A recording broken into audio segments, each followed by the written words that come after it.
Yeah. I mean, look, I'll just say, because I see it in the chat. Some people are like, how could we defend what JD Vance did? Look, I think, as is often the case with stuff, political parties have their fringes, and they have people that say certain things. I don't think anyone, Sean, correct me if I'm wrong, is speaking on behalf of people who deny the Holocaust. I think what JD Vance was trying to do was say, look, some of the parties that you label as fringe that you are trying to shut down, they are, some of the issues that they are speaking to remind JD Vance and others a lot of what the right went through in America, which is immigration and people crossing their borders and the stagnant economy. And so when what they focused on is that some of the parties that he met with, some of what they've had to say is not, makes you cringe. But I think the bigger picture was, it was kind of this, the MAGA, principles they're now starting to push in Europe and saying, you need to, we are going to give voice to the frustrations of these people. And I think it does kind of go to this question of this emerging Trump foreign policy, which is, on the one hand, if you want our help, you're going to give us something. And if you don't have anything of note, to give us, like in Ukraine, they said, okay, we want half the minerals.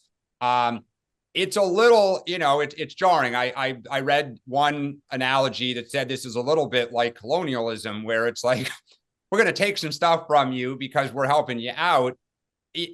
Look, Sean, to me, the issue is, at some point, we have to do favors for friends. Like, you can only have a deal if it's a two-way deal. The other side has got to get something out of the relationship. My dating history, like, good luck telling your partner it's always going to be the way I want it, my way or the highway. At some point, Trump's going to have to show some openness to, like, let us do you some solids here. But Dan, you admit there's a difference. This is my point on two fronts. One is, like, the free speech argument. You're absolutely right. For those of us on the right, like, this idea of democracy dies in darkness, which is the new tagline of the Washington Post since Trump got elected, is an attempt to embrace the freedom of speech. And yet, to people on the left, freedom of speech and freedom of the press and freedom of is what we want to talk about. So the idea of, the censorship and blocking people, like, that's not free speech. And this idea of saying, look, you've got to allow voices that you don't like. There was a comment one of the members of Congress, I played it on my show, from, I'm trying to remember what state she's from. And she said, I'll stand with anyone who wants to limit free speech. And it's like, wait a second.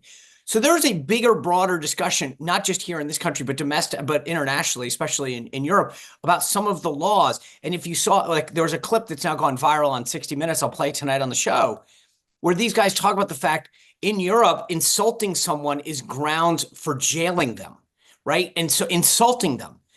Listen, if that was the case, half of America would go to jail for what they've said about me. But so there's a discussion about free speech. Then secondly, there's a discussion about how we conduct ourselves. And I think at some point, and I get your point, doing a solid for someone, whether it's a neighbor figuratively or a neighbor to, like, our north or whatever, is one thing. Getting taken advantage of or not looking for a good deal is quite another. And I think what Trump represents most broadly, both domestically and internationally, is a voice that says, at some point, you've got to wake up and fix your own. You can't just do the same thing over and over again and expect a different outcome. So we're going to start looking out for America. Yeah. Well, and I'll just say on the free speech that it's a little rich with the AP fight, but we need to move on. So no. And I think that's, but I will say this. I will give you the fact that is worth a discussion. And I would tell you guys, I don't often, this is Mike Allen in Axios today has a column that's specifically devoted to the AP and the situation that they're going in, and lays out the arguments of both sides in terms of what's happening. And so, since if we, I don't think we're going to have time to get into it, but there is a compelling discussion about what's happening. And just because you don't allow someone into your office doesn't mean you're anti-free speech. I'll just leave it at that.